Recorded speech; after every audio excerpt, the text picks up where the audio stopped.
재건축 재개발 과정입니다. 직원들은 길어서 재재과 과정을 이렇게 부르고 있는데요. 너무 많은 분들이 오셔서 제가 설명을 잘 하겠지 좀 걱정스럽습니다. 제가 드리는 과정에서 조금 부족한 부분이 있더라도 여러분 알아보여 주시면 감사하겠습니다. 총장님께서 1터, 10터, 3터를 말씀해 주셨는데요. 3터의 그 마지막 제일 중요한 부분입니다. 민선 8기 핵심 사업이죠. 도봉구 재개발 재건축 정비 사업입니다. 제가 설명을 올리겠습니다. 진행 순서입니다. 우선 제일 궁금하실 것 같아서 도봉구의 정비사업 현황을 제가 설명을 드리고요. 그 다음에 정비사업의 개요에 대해서 제가 간략하게 말씀을 드리겠습니다. 그리고 아까 총장님께서 말씀하신 대로 말미에는 질의응답 시간이 준비되어 있습니다. 제가 말씀드리는 그 상황에 대해서 혹시 부족하시거나 궁금하신 부분이 있으면 기억해 두셨다가 질의해 주시면 저희가 성심껏 답변 드리겠습니다. 정비사업 동향입니다. 지금 도봉은 정부의 금년 1월 재건축 안전진단 규제 완화 이후에 저희 도봉구에서는 광학 신동아 1단지, 창동 상하 1차, 쌍문 한양 1차가 연이어서 안전진단을 통과했습니다. 그리고 서울시 공모사업입니다. 신속통합기획 재개발 사업에 저희 도봉구에서 쌍문동 724번지 백자아파트 주변이 되겠습니다. 그 일대가 첫 후보지로 선정됐고요. 지난 3월에 신속통합기획안이 확정이 되었습니다. 그리고 정부의 이사 부동산 대책과 관련해서 도시민 공공주택 복합사업입니다. 저희가 선도사업 후보지로 역세권 3개 지구가 선정이 됐는데요. 방학역, 쌍문역 동축, 쌍문역 서축 이 복합지구가 지난달에 설계안이 확정이 됐습니다. 이상과 같이 저희 중앙정부하고 서울시의 정비사업에 대한 규제 완화 또는 각종 지원을 힘입어서 저희 도봉구도 역시 이렇게 탄력을 받아서 사업을 진행되고 있다고 말씀드릴 수 있겠습니다. 재건축 연한이 30년입니다. 재건축 연한 30년을 경과하거나 금년에 도래하는 단지가 35개 단지 약 3만여 세대입니다. 도봉구 서울시 25개 자축으로 봤을 경우 저희가 5번째가 되겠습니다. 저희가 예비안전진단이라고요. 현지 조사가 통과된 단지가 현재 2개 단지가 있고요. 현지 조사를 통과해서 안전진단을 진행하는 단지가 2개 단지가 있습니다. 창동주공 18단지, 19단지가 되겠습니다. 그리고 최종적으로 안전진단을 통과한 단지가 4개 단지가 있는데 이거 뒤에 따고 세부적으로 설명을 드리도록 하겠습니다. 재개발입니다. 재개발은 도봉 2구역 재개발이 금년 6월 착공률 분양 예정이 있고요. 서울시 신속통합기획 재개발에 저희가 1차, 2차에 각 1개 지역이 선정이 됐습니다. 그래서 현재 도봉구에서는 3개소에서 재개발 사업이 추진되고 있다. 이렇게 말씀드릴 수 있겠습니다. 소규모 주택 정비 사업입니다. 가로주택 정비 사업이 30개소, 그 다음에 소규모 재건축 사업이 7개소, 그리고 모아타운 대상지로 2개소 이렇게 선정돼서요. 저희 도봉구에서는 39개소에서 현재 소규모 주택 정비 사업이 추진 중에 있습니다. 좀 전에 말씀드린 대로 정부의 주택 공급 대책 관련한 도심 복합 사업입니다.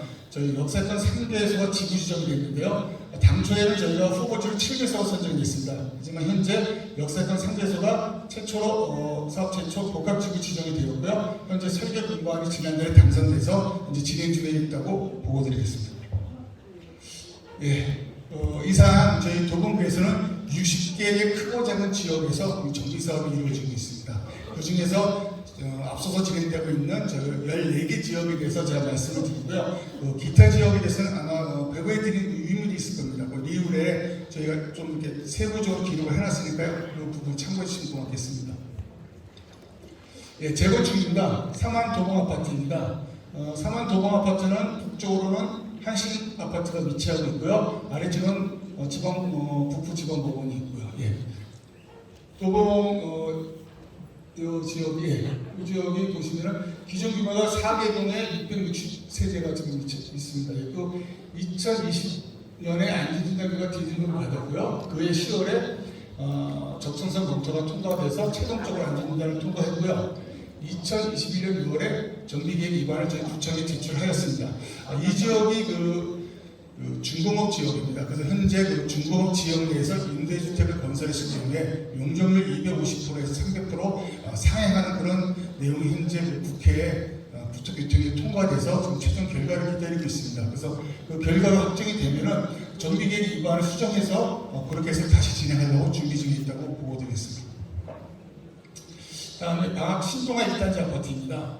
방학 신동아 1단지 아파트는 자치구는 방학도 인사구가 있고요. 요에 이 방학청입니다. 방학청이 인접해 있는 방학 3동에 위치한 그런 단지가 되겠습니다. 기존 규모는 30개 동에 3,100세대입니다. 도봉구에서 가장 규모가 큰 단지인데요. 이 단지는 2023년 2월, 금년 2월입니다. 안전진단 규제 완화 이후에 도봉구 최초로 2등급을 받아서 안전진단이 통과한 단지가 되겠습니다. 아까 말씀드린 대로 이제 이후 이행할 절차는요, 정비계획 위반 제한을 저희 도봉구청에 해주는 그런 절차가 남아 있습니다. 그래서 정비계획 위반 제한이 이제 뭐냐고 제가 설명을 드리자면요, 정비계획을 수립하는 수립권자는 구청장이 되고요. 그 다음에 정비구역을 지정하는 것은 시장의 권한입니다. 그래서 주민 여러분께서 안전진단이 통과된 이후에는 우리 아파트를 이렇게 해서 건축을 이렇게 해서 이런 규모로 진행을 하겠다는 대략적인 건축안을 이반 제안해서 저희 구청에 제출하시면은 저희가 그 부분을 검토하고 또 거기에 또 주민과 여러분과 상의를 해서 보완을 해서 그렇게 해서 그 시에다가 이 구역을 정비구역으로 지정해 주십시오. 그 올리는 절차입니다. 일련의 과정이라고 말씀드릴 수 있겠습니다. 창동 산하 1차 아파트입니다. 창동 산하 1차 아파트는 창동역 서측하고요. 도봉국민회관 중간에 위치하고 있고요. 창 5동 지역이 되겠습니다. 기존 규모는 5개동 694세대입니다.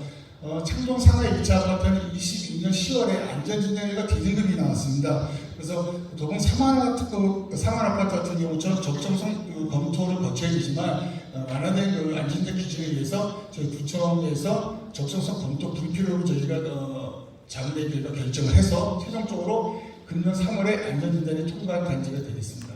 마찬가지로 정비계획 위반 제한 절차를 이행할 계획입니다.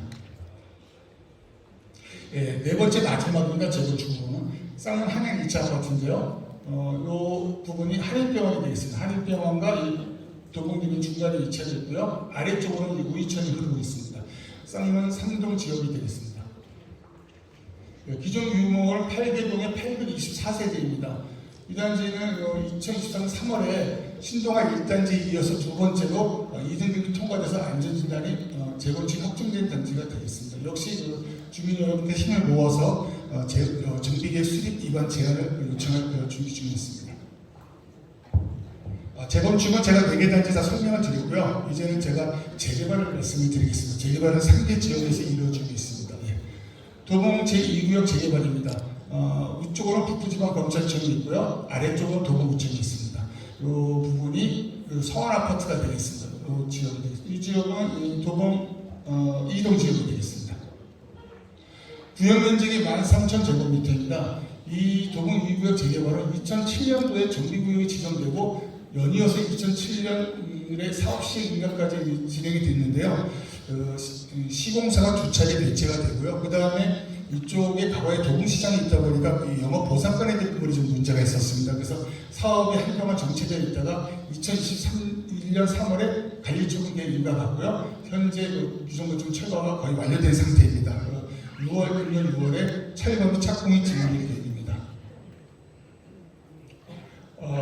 이 건축 규모인데요. 이 부분은 최고 18층에 5개동 299세대가 건립될 예정입니다. 과거에 이 지역이 도봉시장이 있었습니다. 그래서 이 도봉시장의 상권을 그대로 이어서 마들로변의 이 부분이 전체로 근린생활 시설로 계획되어 있습니다. 그래서 과거의 도봉시장 상권을 그대로 이어서 이렇게 계획됐다는 거 이렇게 말씀드리겠습니다. 두 번째 쌍문동 724번지 일대 재개발입니다. 이 일대는 아까 말씀드린 한일병원하고 우이천면 사이에 있는 쌍문삼동 지역이 되겠습니다. 이 지역은 여기 한일병원 있죠. 이 지역은 백조 아파트가 있는데 백조 아파트하고 이쪽 도로변에 있는 상가하고 저희가 이렇게 같이 묶어서 신속통합 기획 후보지로 저희가 서울시 요청했는데요. 서울시 검토 과정에서 이 부분이 약간 섬지역처럼 되어 있으니까 이 남측에 있는 일반 주택까지 포함해서 진행했으면 좋겠다. 그래서 구역계를 조정해서 최종적으로 이렇게 전체가 신속통합기획으로 후보지가 선정됐고요. 작년 5월에 정비계획 능력을 착수했습니다. 그리고 지난 3월에 신속통합기획안이 확정된 지역이 되겠습니다. 이제 이 신속통합기획이 확정된 이후에 저희 절차는요. 정비계획을 수립하는 과정에 서울시에서 확정한 신속통합기획안을 담아서 저희가 정비계획을 최종 확정하게 되어 있습니다. 그러면 주민 여러분의 열람 공고 또 구의의 의견 청취 또 주민 여러분의 또 동의를 받아서 저희가 서울시에 이 지역에 대해서 정비구역을 지정해달라고 저희가 요청하는 그런 절차가 남아 있겠습니다. 이 부분이 쌍안교입니다. 쌍안교 같은 경우는 이 우이천로에서 진입하기 어려운 부분이 있습니다. 근데 이번에 신속통합기획에서 이쪽 부분을 정비를 교통체계를 정비해서 이쪽에서 좌우대전 이렇게 진출이 용역되고 교통체계를 개선했다고 말씀드릴 수 있습니다. 건축 규모입니다. 최고 25층에 4개동 301세대가 제공될 예정인데요. 이 지역하고요, 이쪽이 이제 우이천면세에 일반 통합 도로가 있었습니다. 그 부분을 폐쇄하고 우이천과 연계 수변 공원을 조성할 겁니다. 물론 이 보행 통로를 조성해서 접근성을 용이하게 할 거고요. 이렇게 해서 주민들이 우이천을 같이 이렇게 즐길 수 있도록 하천을 특화된 그런 단지가 조성될 예정입니다. 재개발 마지막입니다. 방학동 685번지 일대 재개발인데요. 우측으로는 이쪽 방학역이 있고요. 이 부분이 거성 한마을 아파트입니다. 거성 한마을 아파트를 이렇게 에어싸고 있는 그런 지역이 되겠습니다. 방학 1동 지역이 되겠습니다. 북서쪽으로 도봉산 조망이 가능하고요. 거성 한마을 아파트입니다.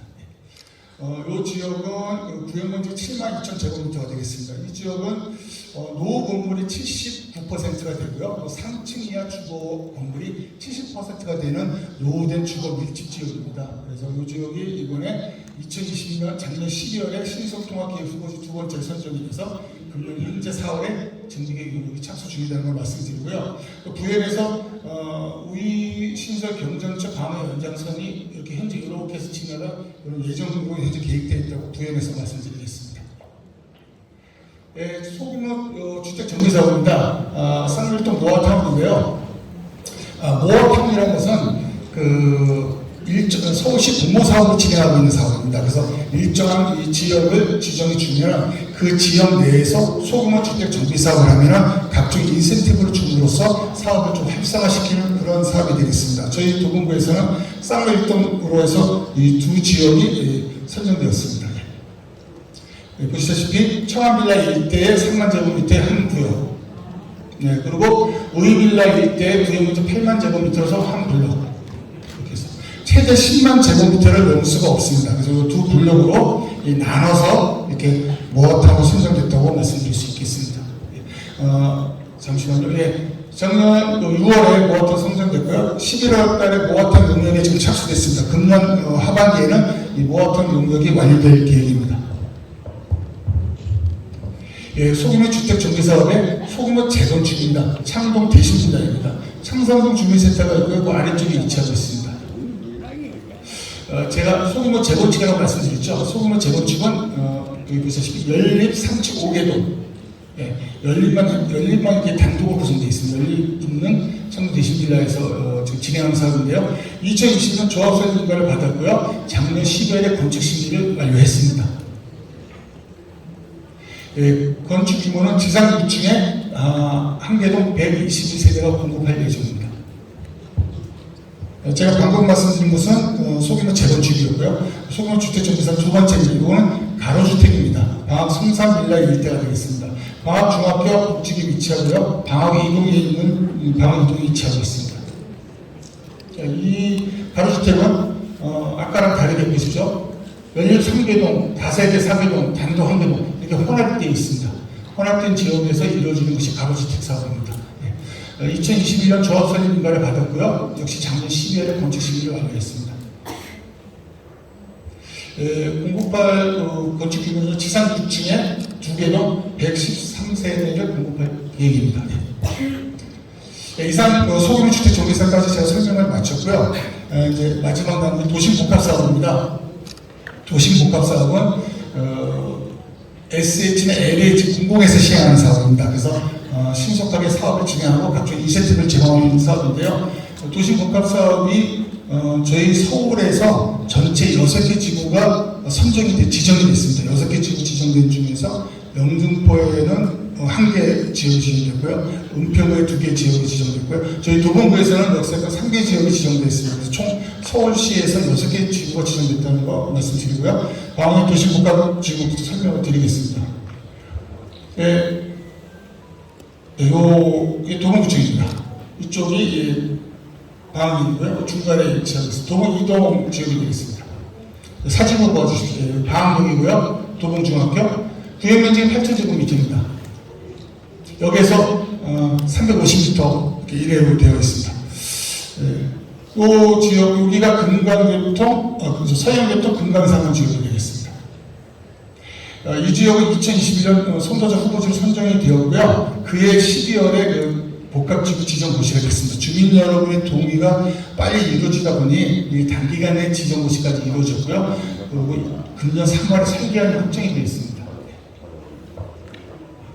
이 조감도입니다. 확정된 설계안입니다. 이쪽이 방학이 되겠습니다. 조금 중학교가 되겠습니다. 최대 39층입니다. 두개동 424세대를 공급할 예정입니다. 이 지역은 일대 저층 지역과 고층 아파트 지역을 자연스럽게 연결하기 위해서 저층부에는 개발형을 가진 그런 공공공간으로 계획했다 이렇게 말씀드릴 수 있겠습니다. 쌍문역 동층 복합지구입니다. 창복중학교하고 이 쌍문역 사이에 위치하고 있고요. 이쪽은 창일동 지역이 되겠습니다. 구역 면적은 15,000제곱미터고요. 창복중학교하고 쌍문역 사이에 있습니다. 영광교회랑 적혀 있습니다. 역시 마찬가지로 절차는 같고요. 2024년 3월, 지난 3월 설계안이 확정된 지역이 되겠습니다. 조금 더 봐주십시오. 최고 39층에 5개동 639세대를 공급할 예정입니다. 이 지역은 주변에 쌍문역이 있습니다. 그래서 현재 침체된 쌍문역의 상권을 활성화하고 불량한 주거 환경을 개선하는 공밀 복합 주거 단지로 계획되었다 이렇게 말씀드릴 수 있겠습니다. 이제 이후에 이제 절차는요, 금년 중에 아까 말씀드린 방학역하고 이성문 동측은 복합 사업 계획을 승인받아서 절차를 이어나갈 계획입니다. 그다음 마지막인 방학 쌍문역 서측 도심 복합지구입니다. 도봉 신도봉 중학교하고요. 이 노예로 건너편은 정의여자 중고교 사이에 위치하고 있습니다. 이쪽이 쌍문역입니다. 쌍문 3동 지역이 되겠습니다. 정의연구가 있고요. 신도봉 중학교가 있습니다. 이쪽이 소피아텔이 되겠습니다. 구역 면적은 41,186제곱미터가 되겠고요. 마찬가지로 이 지역도 2023년 지난 3월 설계안이 확정된 지역이 되겠습니다. 설계안 확정된 그 내용입니다. 지상 최대 45층에 10개동 1,428세대를 공급할 예정입니다. 또 조금 시간을 두고 좀 더 자세히 보시도록 좀 시간을 드리겠습니다. 이 단지가 여기 신도부 중학교가 되고요. 이 지역은 약간 구경지역이 있습니다. 이 쌍문역에서 순위 초등으로 올라가는 길이 약간 언덕길이지 않습니까? 그래서 그 지역 구조를 이용해서 주거시설과 비주거시설이 같이 공존하는 이웃과 소통하는 그런 공공주택 단지로 조성했다 이렇게 말씀드릴 수 있겠습니다. 이상 14개 지역에서 이루어진 정비사업을 제가 설명드리는데요. 도봉구의 변화된 모습이 그려지지 않으십니까?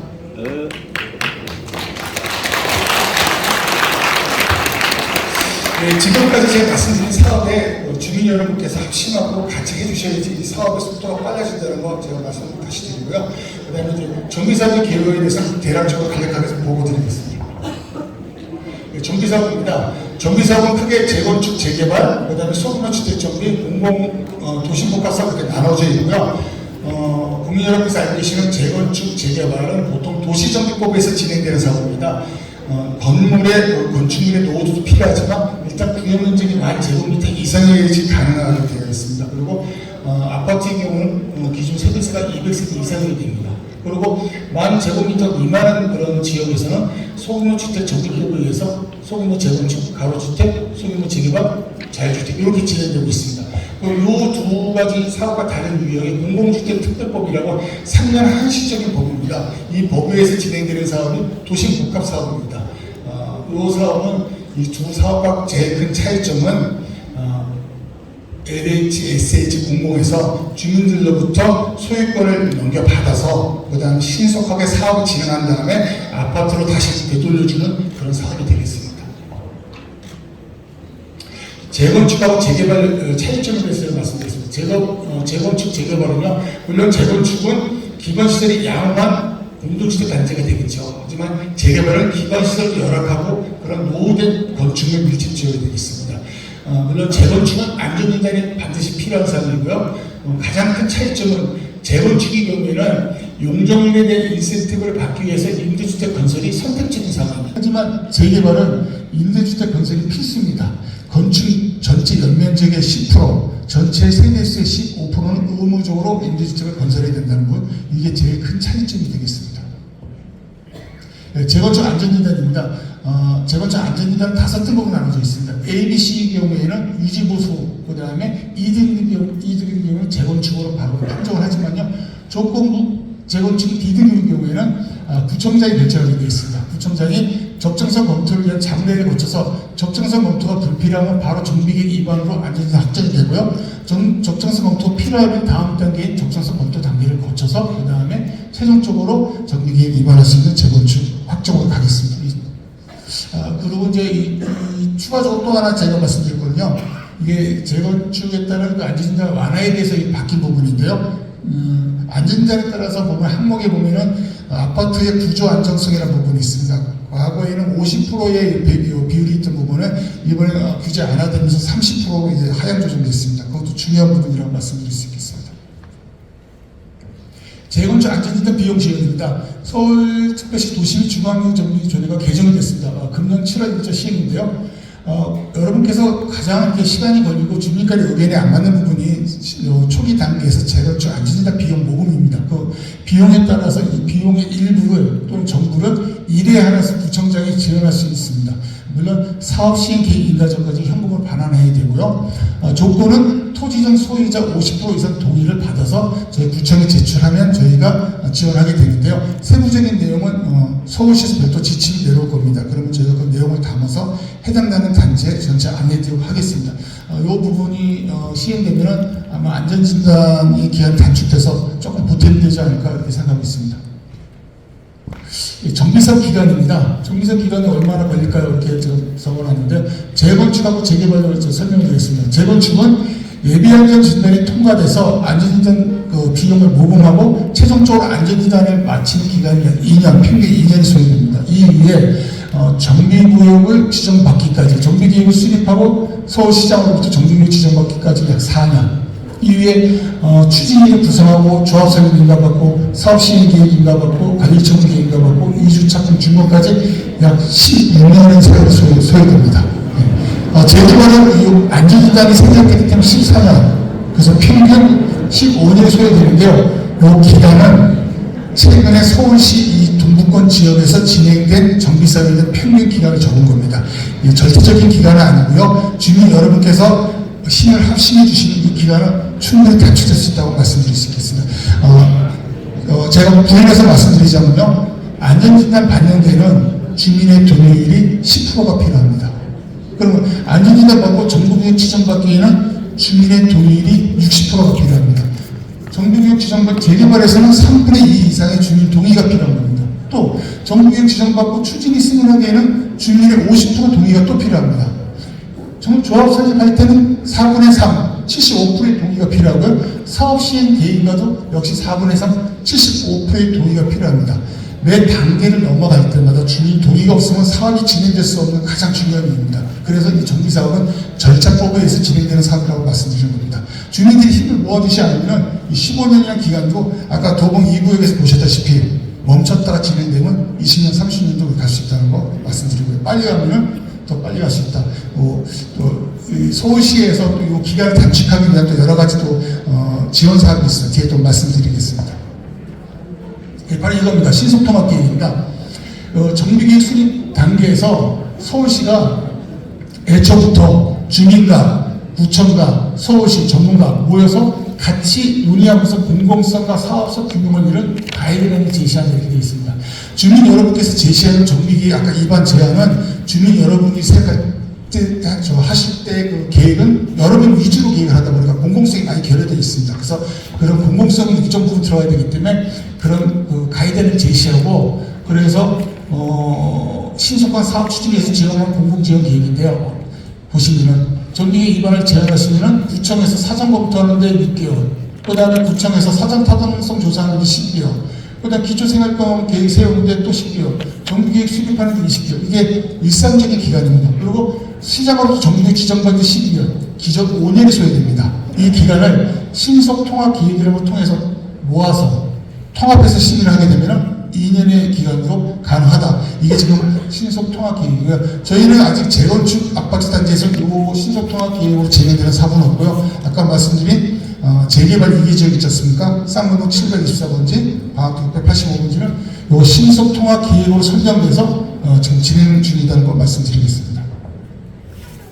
공공재개발입니다. 제가 방금 말씀드린 신속통합기획은 민간에서 진행하는 사업이고, 이 공공재개발은 사업성 부족 등의 사유로 정체된 정비구역 등에 대해서 LH, SH 등 공공시행자 참여해서 공공성 요건을 충족할 경우에 용도지역 상향, 용적률 완화 등 도시기재를 완화해주고요, 안정적인 사업비를 지원해주고요, 사업성을 보장해주는 등, 그리고 신속통합기획과 마찬가지로 신속한 인허가 절차를 거쳐서 사업을 정상화시키고 또 빨리 촉진시켜서 사업을 단기간에 끝낼 수 있도록 하기 위한 그런 정비사업이 되겠습니다.